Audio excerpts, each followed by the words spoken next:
Olá, olá, bem-vindos a mais um vídeo de resultados do quarto trimestre de 2021 aqui no canal da Exame Invest. Eu sou Carlo Cauti, sou editor da Exame Invest e hoje vamos falar de uma das empresas que são uma das queridinhas de vocês, nosso público, né? Também uma das empresas que mais tem investidores Brasil afora. Estamos falando da Itaúsa, né? Esta holding controladora, entre outras coisas, do Banco Itaú, da Alpargatas e de outras empresas. E vamos falar dos resultados do quarto trimestre de 2021 e também do ano inteiro passado com o presidente, né, presidente da Itaúsa, que é o Alfredo Setúbal, que temos o prazer e a honra de ter conosco hoje aqui na Exame Invest.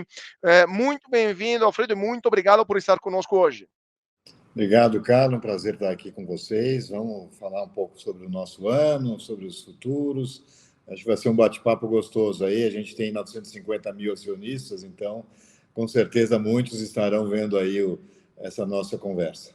Com certeza. A Itaúsa é uma das empresas que mais tem acionistas, pessoa física, Brasil afora, né? Uma das mais difundidas, acionarado, né? Mais Olha, eu diria que presente. na prática nós somos a que tem mais, porque os nossos acionistas são todos que quiseram ser, né?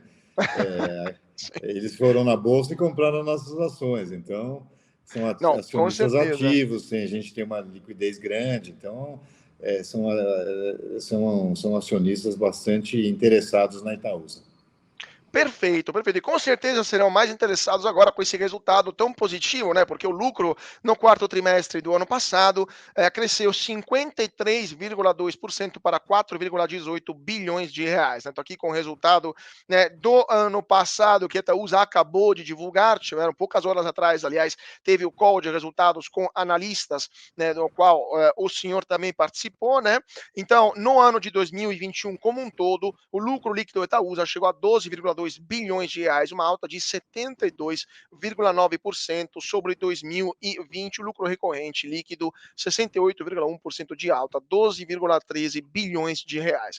Um resultado nada mal, né, Alfredo, para o ano passado. Quais foram as causas positivas, no caso, né, que levaram a esses números tão bons? Eu acho que a gente teve um ano da economia melhor, né? Acho que, de um modo geral, a economia performou bem, dos setores todos performaram bem, e todas as nossas investidas, né? Itaú, Dexco, Alpargatas, Copa Energia, a Egea e tal, todas foram muito bem, os resultados cresceram muito, e com isso a gente pôde ter um resultado bastante favorável, né? Eu acho que, de um modo geral, o ambiente propiciou isso, sem dúvida nenhuma, para que a gente pudesse chegar no fim do ano com esse resultado excepcional, que é o maior resultado que a Itaúsa já teve na sua história. Então, mas é interessante também que, além da questão do resultado, né, do lucro, foi também muito bom, por exemplo, o ROE sobre o PL médio, 20,1%, alta de 7,1 pontos percentuais, né? E o ROE recorrente chegou a 19,9%, 6,6 pontos percentuais de alta. Então, de fato, a rentabilidade da holding como um todo cresceu de forma bastante interessante. E só para, antes de te perguntar também sobre esse ponto, queria só complementar aqui. É interessante que o resultado das investidas do setor financeiro cresceu, mas o que cresceu ainda mais foram do setor não financeiro, né? O crescimento do É não financeiro verdade. foi 55% e o setor financeiro 15%. Então, de fato, uma rentabilidade em geral muito interessante, mas o destaque foi para todas menos o Itaú, de fato. Então cresceu, mas cresceu menos do que as outras, né? É verdade, mas o Itaú é muito grande, né, Carlos? Com Então, certeza, qualquer 1% ali faz uma diferença enorme, né? Mas, com enfim, mas de certeza. qualquer forma, a gente ficou muito feliz com o resultado das empresas não industriais, são empresas não financeiras, né? São empresas que a gente, tirando a Dex, que são investimentos novos para a Itaúsa, são investimentos que a gente procurou fazer com muito critério, empresas sólidas, empresas com grandes marcas, empresas com liderança nos seus mercados, e eu acho que isso, numa economia ativa, isso se reflete, é evidente que as empresas mais conhecidas têm uma vantagem, né? E com isso a gente teve um bom resultado das empresas, né? E a economia ajudou, sem dúvida. Eu acho que foi um ano bastante bom para todos os setores e a gente, com uma empresa mais diversificada, se beneficiou disso tudo. Claro, claro. Eu vou também perguntar para o senhor a questão desse ano, da perspectiva também para este ano 2022, onde já tem algumas previsões, inclusive do Itaú, um pouco mais pessimistas, né? Mas É antes disso, verdade. vamos terminar a nossa análise aqui dos números, porque eu queria entrar um pouquinho naquilo, como se fala em latim, né? Nos interna corporis, do balanço, para entender um pouco melhor a questão, por exemplo, do setor não financeiro, né? O Itaúsa hoje tem participação na Alpargatas, na Dexton, na GA Saneamento, na Copa Energia, entre outras empresas, né? Setor financeiro, lembramos, para quem não sabe, XP e Banco Itaú Unibanco, né? Agora, na divulgação dos resultados e ainda mais no diálogo com os analistas, no call com os analistas que ocorreu logo em seguida, o senhor disse que o interesse da Itaúsa agora é investir mais no setor não financeiro. Sim, eu participei do call, né? Me corrija se eu entendi errado, mas o interesse então da Itaúsa nos próximos meses é uma série de investimentos no setor não financeiro. Podemos explicar um pouco melhor para o nosso público o que isso significa, como vai ocorrer e se já tem algum tipo de valor que podemos já dar para o nosso público? Veja, o grande investimento da Itaúsa sempre foi o Itaú, depois o Itaú Unibanco, né? Que representava mais ou menos 90% dos nossos ativos. Ao longo dos últimos anos, a gente foi diversificando, entrando em novos setores, novas empresas. Essas novas empresas ajudaram aí nessa performance que você comentou de ROI aí em torno de 20%. São empresas que também estão com ROI bastante positivos e bastante altos. E com isso a gente criou esse portfólio, mas o grande peso ainda sem dúvida nenhuma, o Itaú. Como eu brinquei aí agora há pouco, o Itaú é muito grande, então qualquer 1% que o Itaú Claro, cresça é quase que uma empresa inteira das que a gente participa, né? Mas, de qualquer forma, a gente tem interesse, sim, em fazer investimentos em setor não financeiro. Até por isso, declaramos que, quando recebemos as ações da XP, não seria um investimento estratégico para a Itaúsa, né? A Itaúsa vai, ao longo dos próximos anos, reduzir essa participação gradualmente e investir em outros setores que a gente vê como oportunidades, né? Então, o nosso interesse é diversificar um pouco a holding. Claro, o Itaú é um grande banco, é o maior banco do país, é um banco extremamente bem gerenciado, os resultados demonstrados do ano passado foram excepcionais, e um banco que está sabendo se adaptar a essa conjuntura nova de fintechs, de digital e tudo mais, mas a gente vê, até porque o banco é impossibilitado pelo Banco Central e pelo CAD de fazer grandes aquisições aqui no Brasil, então a gente vê e fala, bom, o banco então vai crescer com as suas próprias pernas e a Itaúsa vai crescer em outros setores. Então, esse é o racional por trás da Itaúsa investir em setor não financeiro, de serviços, na indústria e tudo mais, e não no setor financeiro, né? E pois aí é, a XP, sim, até por ser parte concorrente do Itaú nos seus claro. negócios, também não faz muito sentido a gente manter essa participação por um tempo muito longo. Então, a gente vai, aos poucos, gradualmente, reduzindo e usando esse capital para outros investimentos ou para dividendos, enfim. É o melhor uso de alocação desse capital que a gente vai ter das vendas das ações da XP, né? Claro, com certeza, com certeza. Agora, só para terminar esse ponto, a questão dos investimentos, vocês participam em empresas de vários setores, da Alpargatas, que produz de fato bens de consumo, né, até saneamento básico. Vocês estão vendo, nesse contexto macroeconômico brasileiro, nesse momento do desenvolvimento do país, algum setor que mais lhe interessa, que vocês estão olhando com mais carinho, desses que vocês já investem, ou tem outros que vocês estão vendo que poderiam, muito em breve, fazer parte do portfólio da Itaúsa? Não, a gente vê, acho que o Brasil tem muitas oportunidades, né? Então, a gente vê muitas coisas, a gente está avaliando muitos negócios no mercado que está muito ativo, que é de energias renováveis, a gente vê o próprio setor de saneamento, né? Eu acho que a EGEA vai ter muita oportunidade de comprar concessões ao longo desse ano e dos próximos. O setor de saúde é um setor que a gente vê também como um gap da nossa carteira de investimentos. Então, assim, eu diria que energias renováveis, saúde, diretamente pela Itaúsa, né, são setores que a gente teria interesse em encontrar uma boa oportunidade de investimento. Perfeito, perfeito. Agora, falando um pouco também sobre essa questão da venda, né, de parte dos ativos da carteira Itaúsa, também, né, no call com os analistas, o senhor falou que um dos objetivos também para este ano é continuar distribuindo juros sobre capital próprio para os acionistas da empresa. Qual que é a estratégia da Itaúsa nesse aspecto? Como é que será a política de proventos ao longo desse ano? Se já podemos falar alguma coisa sobre isso? Se há também algum posicionamento que podemos dar, né? Ontem foi falado, por exemplo, dessa proposta que está tramitando em Brasília de eliminar o juros sobre capital próprio. Qual que é o posicionamento da Itaúsa sobre esse aspecto? A gente tem como prática, já há muitos anos, distribuir para os acionistas da Itaúsa todos os dividendos que a gente recebe do Itaú Unibanco, que são volumes grandes e a gente repassa isso para todos os acionistas.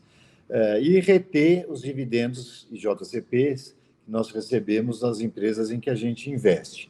Isso porque a Itaúsa ela tem despesas próprias, né? Tem despesas tributárias, fiscais, a holding tem uma certa ineficiência, né? Quando ela recebe, ela tem PIS, COFINS, enfim, tem as suas próprias despesas, as pessoas que trabalham lá. Então, a gente usa esses dividendos e JCPs das empresas não financeiras para fazer frente a essas despesas da holding, né? Então, eu imagino que ao longo desse ano vai acontecer novamente isso, que é distribuir os dividendos JCPs. O banco esse ano vai distribuir somente JCP para os nossos acionistas. Então, isso é o mínimo que nós vamos distribuir. No ano passado, no último mês do ano passado, em dezembro, nós vendemos uma parte das ações da XP, realizamos lá um lucro para fazer frente às nossas despesas e tudo mais, e sobrou 1 bilhão e 100 de reais. Esse 1 bilhão e 100 de reais que a gente vendeu de ações da XP, a gente pagou o JCP, vamos pagar o JCP agora no dia 11 de janeiro. Então, esse ano pode ser que o dividendo, o JCP que a Itaúsa pague, pode ser até maior do que aquele que a gente recebe do banco, como foi o ano passado. Mas ainda é muito cedo para dizer. O que eu posso dizer é que, no mínimo, os nossos acionistas vão receber o que o Itaú Unibanco pagar de JCPs e a Itaúsa receber. Perfeito. Só para também para o nosso público saber, a Itaúsa anunciou agora, no mês de fevereiro, né, a distribuição de JCPs em 2 emissões de 0,13 e 0,11 centavos por ação, Isso, né? vão ser Então, pagos no dia 11 de março. exatamente, no dia 11 de março. E também, sobre a questão da só para também para contextualizar para o nosso público, a Itaúsa vendeu, no final do ano passado, uma participação de 3,7, se não me engano, de Não, ações da XP. 1,4.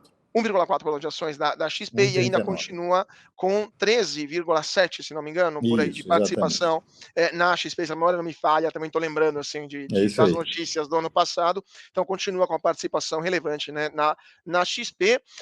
Agora, também sobre a questão da venda não, desculpa, essa questão além dos gastos, dos investimentos, o senhor declarou que ou melhor, assim, na divulgação dos resultados, no call, o senhor declarou também que tem o interesse de aumentar o capital da Alpargatas e amortizar a dívida, né, com esses recursos. A Alpargatas está bastante endividada após a compra Não de. são dívidas da Alpargatas, são dívidas da Itaúsa. Ah, da Itaúsa, perdão. Então, tá aqui, Então, eu anotei errado a aqui no call. Alpargatas está fazendo um aumento de capital. Sim, Ela comprou uma empresa nos Estados Unidos chamada Rothy's, sim. uma empresa de sapatos e acessórios e tal. E a gente está fazendo um aumento de capital. Nós vamos investir 300 milhões de dólares nessa operação. E a Alpargatas, nesse momento, está fazendo um aumento de capital, onde a Itaúsa e os demais controladores vão exercer os seus direitos de preferência, né, de prioridade Relação, sim. para fazer esse aumento de capital. Então, nós Perfeito. temos aí cerca de 800, 900 milhões de reais desse desembolso, que deve acontecer ainda no mês de fevereiro. E temos uma amortização de uma debenture que nós emitimos 4 anos atrás, que vai fazer agora o vencimento da primeira parcela. Então, esses dois movimentos são saídas de caixa que vão sair da Itaúsa e possivelmente a gente vai repor isso com vendas de ações da XP ao longo do ano. Só para complementar esse ponto também, depois eu queria passar para as perspectivas para este ano. Alfredo, a questão do endividamento, eu queria perguntar, na verdade, sobre o endividamento sobre o patrimônio líquido, porque o endividamento da Itaúsa, obviamente, está dentro da normalidade, né? Está por volta de 12,8% em cima do patrimônio líquido, mas subiu, né? Cresceu em relação à média histórica dos últimos 3, 4 anos. Era por volta, Isso. se não me engano, de 8% e foi para 12,8%, né? Especialmente nos últimos trimestres, últimos 3 trimestres de 2021. Como que a gente explica para o nosso público a razão nesse endividamento, qual foi a estratégia que levou, né, a esse aumento e qual, se tem alguma estratégia para diminuir esse endividamento, ou se vocês acham que é um endividamento saudável que a companhia pode manter nesse patamar? Veja, aqui nós temos dois tipos de endividamento que estão dentro desses números que você colocou. O primeiro é o pagamento de JCPs que a gente tem que fazer para os acionistas, tá? Que é o que você comentou agora, que vai ser pago no dia 11, está dentro desse número de 12% do patrimônio. E o outro é o endividamento que nós temos junto ao mercado de capitais com a emissão de debêntures que foram feitas aí ao longo dos últimos anos. Esse endividamento de debêntures gira em torno de 5 bilhões de reais, que é menos do que 10% do nosso patrimônio, tá? Então, a gente está bastante confortável com esse endividamento, a gente vê até a possibilidade de aumentar esse endividamento, se a gente tiver a oportunidade de fazer novas aquisições de participações societárias em outras empresas, a gente entende que a gente tem um espaço aí, sem afetar os ratings da Itaúsa e a sua capacidade de pagamento das dívidas, a gente tem capacidade de aumentar esse volume de 5 bi para um número maior. Então, acho que a nossa gestão é sempre uma gestão muito prudente no lado financeiro, no lado do capital, da alocação de capital. Então, nós estamos muito tranquilos. No caso agora da Alpargatas, por exemplo, a gente está fazendo esse aumento de capital com recursos próprios da holding, com caixa da holding, tá? Não estamos nos endividando para fazer esse aumento. Então, se tiver uma oportunidade, porque, só fazer um último comentário, o retorno para os acionistas da Itaúsa normalmente é melhor se a gente se endivida para fazer esse investimento, tá? Você alavanca, você põe menos dinheiro, portanto, o menos que você põe rende muito mais. Então, endividar a companhia para fazer novos investimentos é parte da nossa política de alocação de capital, tá? Mas isso mesmo, complementando, com juros que estão subindo, uma Selic que esse ano está prevista por 12%, essa estratégia, de fato, vai continuar assim? Mas a gente vê a Selic transitoriamente alta, né? Hum. A última emissão que a Itaúsa fez foi de 10 anos. E qual foi a taxa? 1,5 acima do CDI. Então, de 1,40, fato, em torno de 1,5. Então, assim, a Itaúsa tem um rating muito bom que permite que a gente financie a longo prazo. Então, dá para endividar a companhia um pouco claro. mais se a gente tiver alguma oportunidade, entendeu? E isso Agora, alavanca o retorno dos acionistas da Itaúsa. com certeza, com certeza. E terminando sobre justamente as perspectivas, além da Selic, esse ano será um ano bastante complexo para o Brasil, seja do ponto de vista econômico, mas também do ponto de vista político-institucional. Há previsões sobre o PIB não exatamente otimistas, inclusive da própria Itaúsa, né, indicam até uma contração queda, do né? PIB, né, uma queda do PIB de 0,5%, a última que eu vi. Outras são mais otimistas, mas nenhuma vai além de 1, 1,5% de Sem crescimento do dúvida. PIB para este ano, né? Torcemos que essas previsões sejam erradas, como em 2020, que o PIB caiu menos do que o Caiu menos esperado, do que se mas espera. vamos ver o que vai acontecer. De fato, como Itaúsa pretende se posicionar ao longo desse ano tão desafiador e complementando também os investimentos que vocês estão pensando em fazer, vão ser exatamente no momento em que a economia vai crescer menos ou até se contrair. De fato, essa estratégia pensa mais no longo prazo? Vocês acham que tem boas oportunidades nesse momento que vale a pena É, pegar? Por Nós favor. somos investidores de longo prazo, né, Carlos? Então, assim, a gente está no Brasil, a Itaúsa é um grupo que tem 70 anos de Brasil, a gente sabe que o Brasil oscila, a volatilidade é enorme na economia, na política, nos juros, então, Não é para a gente é um principiantes. investidor de longo prazo. Então, assim, se tivermos alguma boa oportunidade, nós vamos fazer negócios esse ano, sim. Mesmo sendo um ano mais desafiador, com a inflação alta, os juros continuam subindo, o cenário internacional também não vai ser um cenário muito favorável, os Estados Unidos e alguns países da Europa já estão aí anunciando aumentos de taxas de juros, isso tudo levará provavelmente a um crescimento menor do mundo como um todo.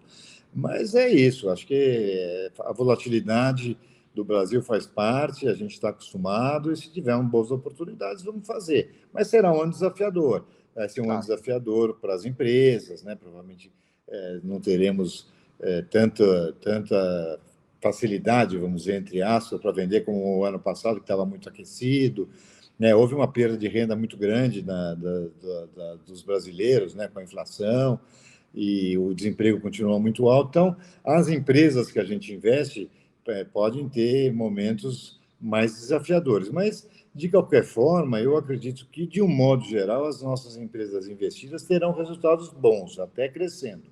Poderiam crescer mais se a economia ajudasse, mas eu acredito bastante em resultados bastante positivos em todas as empresas que a gente administra, a gente participa, os orçamentos são positivos. Não serão tão positivos, os crescimentos não serão tão grandes quanto o ano passado, quanto a 2020, mas serão crescimentos ainda bons para as nossas empresas. Perfeito, perfeito. E telegraficamente, só pergunta final, a Titaúsa está de olho em algum investimento no exterior, além do Brasil, né, para este ano, ou Não, vão focar mais no Brasil?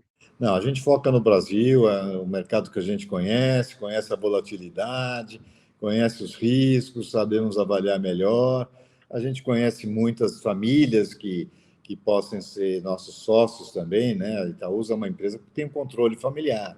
Sim. E a gente fez negócio com outras famílias, né? Na Alpargatas, na Copa, na Dexco. Então, aqui a gente tem mais facilidade e o nosso ticket de investimento é mais valorizado também, né? A Itaúsa agrega as empresas, capital financeiro, capital intelectual, governança, né? Então, a gente tem uma posição melhor fazendo investimentos no Brasil, né? Perfeito, perfeito. Então, vamos ver, após 60 anos, claramente vocês conhecem muito bem, né, o nosso país. É, Mas vamos ver então, torcemos que esse sem ano de dúvida, fato seja porque positivo. é que eu falo, pegar o banco, né? O banco é um ótimo negócio desde que bem administrado, né? Quebraram mais de 200 bancos nos últimos 20 anos aqui no Brasil, né? Então, e fora o número de empresas também que quebraram. Claro. Então, prudência é conosco. A gente vai devagarzinho, a longo prazo, e vamos construindo aí uma grande empresa.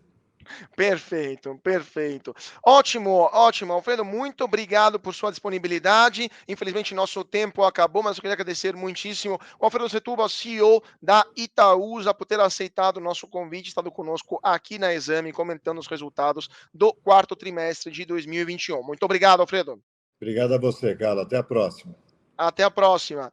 E muito obrigado a vocês também que seguiram a gente aqui no canal da Exame Invest. Sigam a gente nas redes sociais, no Twitter, no Facebook, no Instagram. Aqui no YouTube, se inscreva no canal, deixe o seu comentário. Não se esqueçam que todo dia, 8 horas da manhã, temos nossa abertura do mercado e também nosso site exame.com. Mais uma vez, muito obrigado a todos pela atenção e até mais.